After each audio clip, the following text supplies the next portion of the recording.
there right off the bat and ask my man, I was confused today, and it happens all the time. So I'm out there running around this circle, right? And I keep passing the same person because they're going in the other direction. So my question to you is, I don't know how everybody, I'm friendly, man. So I don't know how everybody else does this, but I felt compelled to say something, like, but I keep passing them. So it's like, I got to think of something to say the next time I pass them. By the time I'm passing for the third time, I act like I'm distracted. I might look at my phone or something. I feel like I'm being rude. Maybe they want to speak again. Should I speak to them again? No. Should I come up with something else to say? What do you do? You're obligated to speak to them one time around the track. I just did that today when I took the dog out. Like when we're going around the track, you have one time. Like, yo, what's up, man? How's it going? Hello. After that, I'm in my phone. We're just going. We're jogging. We're doing whatever. What if you make eye contact? Doesn't matter. What do you do? You're going by. You look the other way. First of all, you should never make eye contact. That's on you. No, never. On the second time around, it's weird. We already made eye contact the first time when we acknowledged each other's presence. But for the second time and third time, that just gets weird. So you're saying I'm the weirdo on the track? To make eye contact twice is nuts. Really? That's a crazy thought. So, I'm that guy. I'm that guy because I'm like, dang, what am I saying to him next time? Yeah. I might do another route so I don't have to pass him again because I feel you don't have to do that. We've already acknowledged each other's presence, man. That's it. One time is enough. Once you've acknowledged it, man, that's enough, man. That's enough. Don't be that guy. Don't be that guy on the track, man. You look like that guy though. You look like the guy that always wants to talk. I hate people having conversations. Yo, and I've been feeling bad. Yeah, man. All right. So thank you, man. You helped me out, dude, because I be struggling. I be like, man, I'm going another direction. I ain't got nothing else to say about this person and they dog. All right. I ain't got no witticisms this time around. Leave it. All right. I'm gonna leave it. But I did ask you, and I'm ready. You my boy. I'm ready to believe everything you say. But I do have somebody that I can ask a second opinion because I believe, what I'm saying, you should get a second opinion. I don't want to turn, some mean mugging guy just because I talked to Austin and he steered me wrong. So I'm gonna bring my homeboy in because he exercises. He's a champ out there. He's out there like he getting ready. Like Rocky Balboa, he getting ready to fight Mr. T or Love Lane or somebody, So I know you be out there running. So tell me, what do you do, man? You speak twice or just once? Man, well, I'm a trainer, so I might say something motivate them once. Like, all right, I see you out here. Like, are you on the cool down or is this your warm up? I might say something the second time, like, all right, I might get motivated with them, like, if you still here, I'm still here. Like, how many more you just getting started? Like, I might say something the third time. Like, I'm kind of I'll hit it hard for a short period of time. So I'm into Tabatas and circuits. So I'm not an endurance person. That's not how I'm hardwired. So I will probably after the third or fourth time be like, all right, you got me. You still doing it? You got me. Like, and that's it. But I'm only verbal like that because I'm a trainer. But there might be one moment in time where I'm like, I got my AirPods in and I'm listening to my music and I'm doing it. But like, if I got nothing to do, also, I think after 22 years of being in fitness, I have the keen sense of knowing like if they need motivation. Like they like, you say hi to somebody and it changed the outlook of their whole entire day. So that's good. That's our talent, and that's the instrument that we are, and in the business that we're in, that they may need that. So it could be something very, very simple where you be like, hey man, I'm glad to see you out here. Very simple. This is the thing that I want us to understand. You have something to say, but Kagia doesn't. He wants to make eye contact. Like not one time that he's staring in their eyes as they're coming down. It's just motivation. But Kagia, you're the guy that's like, am I going to say something? Am I going to say something? And by then you made eye contact. So now they want to avoid you. So you're not going to see them again. So don't even worry about it. But that's good, though. That's good. So you talked about you being a trainer for over 22 years and you've been doing it. So it's interesting. You just said that you can tell when someone needs motivation. I think that's especially somebody you may not even be training. Just see. What's that? How did you just pick up on that? Is that the part of your DNA? So I started in a YWCA 22 years ago. or 23 years ago, and then I started my own business. So when I was in the YWCA, like it's open to the community, and like we were kind of in an affluent, nice part of town. So you have to, I'm talking to people engaged in it, and of course I want to solicit them to train with me. So who wants to be bothered and who doesn't, like pretty quick. So you start to learn keys. You start to learn some cues on how to engage people, how to get them interested. Because a lot of people want to talk about health and fitness, but they don't want to talk about health and fitness. So you have to get down on their level and just say, hey, like, so, you drink water every day? Do you eat a breakfast every single day? You keep it really, really simple before you start talking about, do you belong to the co-op and eat organic food and macronutrients? So there's the bridge between just saying hello. Like, it all starts with hello. So I'm super blessed that, I got like a lot of originals that have been with me for a very long time. And we talk about nothing. I mean, we're like that show Seinfeld. We talk about nothing all the time. And then next thing you know, you blink and it's been 2 decades. So you learn how to, and I'm going to workshops about that, like how to engage, how to close the sale. That's good. That's good. Yeah. And it helps. Now, hold on now. You got a gym. All right. You working people out. You a trainer. All right. But I just heard you talk about macronutrients. I just heard you talk about, are you drinking your water? All right. So help me out here, because I'm thinking you just talking about pumping. I'm thinking you just talking about cardio, but you also, you talking about some other things. So help me with that. Now, what's going on? I'll tell you super quick. Like, we talked about running. You guys talked about running early in the podcast. You took a dog out. You're being active. You walking and running.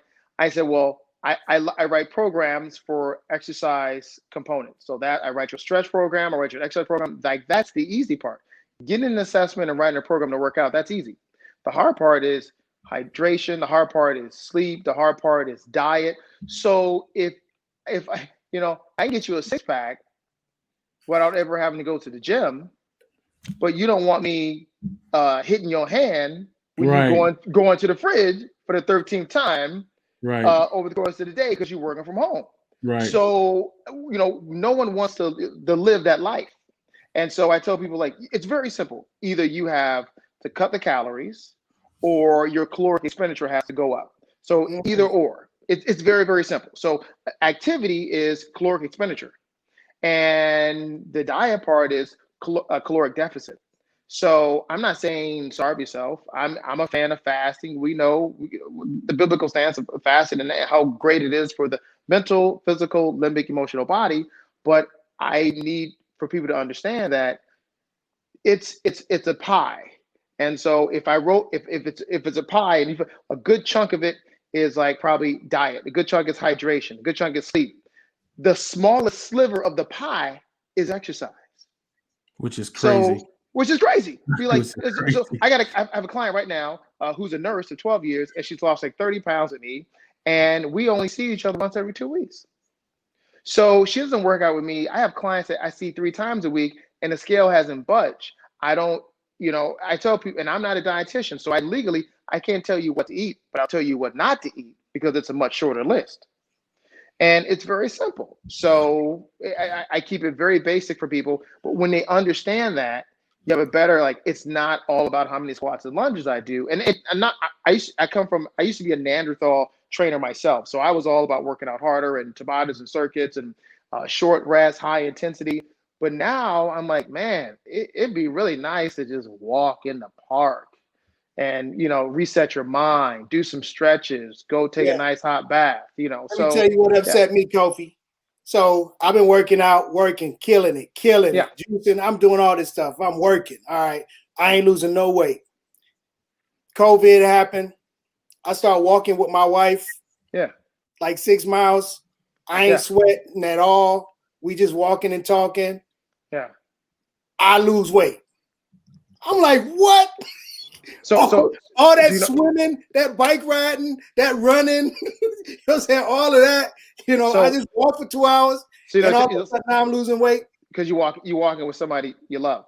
So you brought your heart rate down, you brought your resting heart rate down, you probably brought your blood pressure down, you're probably sleeping better, you're probably digesting your food better. And walking is cyclical. Walking is a rhythm. and everything is rhythm. Like it's out of your rhythm to go put on a mask, to get inside your car, to go lift some weights. Like that's out of your rhythm. That's not normal. That's true. Like you have anxiety just thinking about it, just having this That's conversation. true. That's true. So like I can give you stress talking about. That's why they call it stress eating. So you came back and was like, and let me tell you what's funny. You probably came back and eating some of the same food you were eating when you had all this activity. So the body just processes it differently when you're in a state of happy well-being. So that walking with the wife is huge, man. You know, we got a dog during COVID and a puppy, and I ain't gonna front. I hate the puppy stages of it, but like my wife is like really, really happy. Like she is like super geek, and like I get happy when she's happy. So it's funny how that Works out. energy just kind of works out. Yeah. So keep walking. Keep walking. Okay. My uncle wrote a book on walking, and he's 70. Oh no, he's 80. He's 80 years old. He still does double-digit miles every single day. He's like, dude, he looks fantastic. Yeah. Also, give me this, because this is a 10-minute show, man. So we just want you just knock this out with a bunch of stuff. You even brought sleep into it, and I'm about to punch you for that. But this is virtual, so I can't grab you. I can't do nothing. But you messing with me with the sleep. My wife is gonna see this. She's gonna be like, all right, now it's bedtime. You got to go to bed with me. All right. So you knocked me out with that. So can you just hit us like with, because you just talked about nutrition, you talked about sleep, you talked about well-being. Can you just give us the whole pie, like just in bullet points, and then we'll close this thing?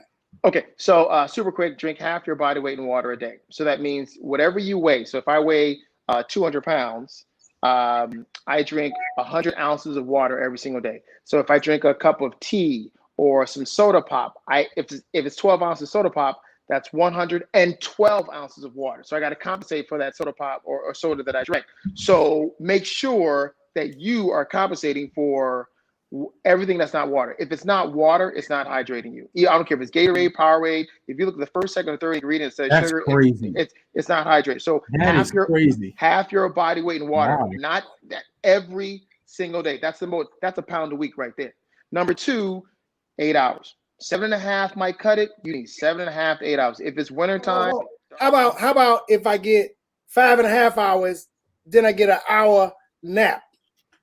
Okay, here's the deal. So where you get the sleep is really important. From 10 to 2, I might have this flip, so please forgive me. You might want to Google. From 10 to 2, you get a neurological rest. And from 2 to 6, you get a physiological rest. So I'll repeat that. From 10 p.m. to 2 a.m., you get a neurological rest. And from 2 a.m. to 6 a.m., you get a physiological rest. So if you keep waking up at, say, 1:30 and wonder why you're foggy the next day, is because your mind has not had adequate sleep, adequate rest. If you keep waking up at 4 a.m. and not going back to sleep, you're not getting physical rest and wonder why you can't lose the weight or you don't have the physical gains. So where you're waking up is very important. And so that 7.5 to 8 hours becomes very, I don't care what you do. You take CBD, you take melatonin, whatever you need to do, make sure you are getting in REM rest, right? Okay. So water, sleep, activity. I'm an active person, so I incorporate functional movement. So like I got into wood chopping this year. I like chopping wood. I work up a lather chopping wood, and I think I look sexy doing it. So I'm always trying to get my wife, hey baby. You see me texting pictures to her. Hey, so I incorporate stuff that I want to. If I'm not going to get to gym, man, it was a big year for landscaping because everybody's at home looking at their funky yard. So you do some landscaping work and whatever you can do to because you may not get to the gym. Everything has changed. So you incorporate some functional activity in your life every single day. You paint yourself. Putty yourself. I got 3 boys, so I got chips and dips all over. I become a master at taping and mudding, because two play hockey and another one plays football. So you just find something active that you kind of want to do, and then rest the mind. So I'm big into putting your bare feet in the grass and doing nothing in the grass, in the dirt. Go out there, get in your yard, get in your garden, and do nothing. Like sit there and just hang out and be like, yo, when's the last time you were outside with no shoes on or bare feet hanging out in your own yard, reconnecting to the earth, reconnection to the earth and just doing like nothing. Like you get total recruitment of all your foot muscles, ankle muscles, leg muscles. Getting out of shoes and getting back into nature is huge. It brings your heart rate down. And brothers, take it from me. Get your heart rate down. Get no congestive heart failure. Figure out like whatever rhythm works for Wow. you to be Yeah. consistent in peace. Do it. I have a very simple philosophy about food. If you can't grow it in your backyard, and if it didn't have parents, you don't need to put it in your body. Dang. Very simple. Oh yeah. So that means everything that's in a jar or a box or a carton inside your house need to go into the straight trash. Yeah. So basically, you shopping on the outside of the supermarket, not the inside of the supermarket. Everything on the outside of the supermarket is what you should be eating. Everything on the inside is just filler, and 85% of the time is garbage. Wow. So I was going to say, you made a critical point that I think a lot of us have been kind of tripping in COVID. Our sleep has been off. We've been home, whatever. So my question is, just so that we can really understand what you're saying, that drinking half the amount of your water of your body weight with the water, eating outside of the store or the edges of the store, whatever. That's really important. But that sleep is major too. So if I'm doing all this working out, but I'm not going to bed till 1 or 2 in the morning, I'm actually jeopardizing myself. Well, we 3 brothers, so I can talk about this. Yeah, it's difficult to sleep considering the civil unrest that's going on in America. Right. So I know it's difficult for us to probably get some peaceful sleep. So that's why I said, if you need to knock yourself out. So that's like, that CBD or that melatonin or whatever. Right. If you need, God forbid, that Xanax, like if you need to kind of go there because sleep is vital. Sleep is vital. But that hydration, people are like, I'm not losing weight. Well, where's your hydration at? That's a pound a week. Eating less processed food, that's a pound a week. Getting sleep, you can sleep the weight off. You can sleep some abs. You got to sleep. So I'm about to be asleep the rest of the year, right? I'm just gonna be right. That's awesome, though. Yeah. So I mean, like once you put those bullet points together, and then you fine tune it, like you say, like this is the time for another day, but like I put like a little Celtic sea salt in my water, so I can get some natural electrolytes inside my water. If you look at some of the ingredients in Powerade and Gatorade, salt. That great Celtic sea salt, that French Mediterranean salt, that's great nutrient that the body likes. Like I don't want to have filtered bleach water. So the quality of your water becomes very important. The quality of your food becomes very important. Like, not having electromagnetic stress inside your room when you sleep becomes important. So you don't want to have an alarm clock, an iPhone, an iPad, a Kindle in your place where you sleep. We're transmitting nonstop. So I don't want to have that in my bedroom. Like a clock, maybe have your phone on, whatever. But like we have so many things going on. The electromagnetic stress is disrupting our brain rhythm to where we can't like really truly rest. So, but once you get to that point, you need to fine tune it. Google sometimes is the worst enemy out there. But like that's when you ask the professional, hey, what do you suggest I do when I'm like starving at like 5:30, 6 o'clock? Man, eat some fats. Like, like if it was a couple hundred years ago and we had to go up in the tree and get some almonds, we're not getting half a bag of them. We're getting like 7, 8, 9, and 10. And we coming back down. We too tired because we climbed the tree. We be like, let me go. So, just have some fats your friends, and then like have some trail mix and take it about the bed. All right. Two things. First of all, I don't ever go to sleep before 1, right? So sometimes last night, because I go and help my wife get to sleep. I'll go and lay down with her, but then I'll get back up. Man, I fell asleep, and I woke up at 2 like, oh man, I fell asleep. So I got back up for another hour instead of staying in the bed. So what you're saying is I've been killing myself staying up so late. I mean, I can go to sleep, man. It ain't no problem. I could do it if I wanted to, but I didn't know it was that crucial, man. So I appreciate you dropping it on me. And in your bullet points, you didn't hit what you told us. You kind of dropped it a couple of times about the emotional the stress levels being down. So, man, I appreciate you hitting us with that. For Drink sure, your man. water, go to sleep, get your stress down, eat right, and then exercise. And your exercise might be activity exercise, things that you need to do, but you do it in a way that's good for your heart. So I appreciate you, man, for coming on. Oh, no doubt. Thank everybody else for tuning in to this episode of Now Health. Take care. Thanks a lot, man. Let me know if y'all need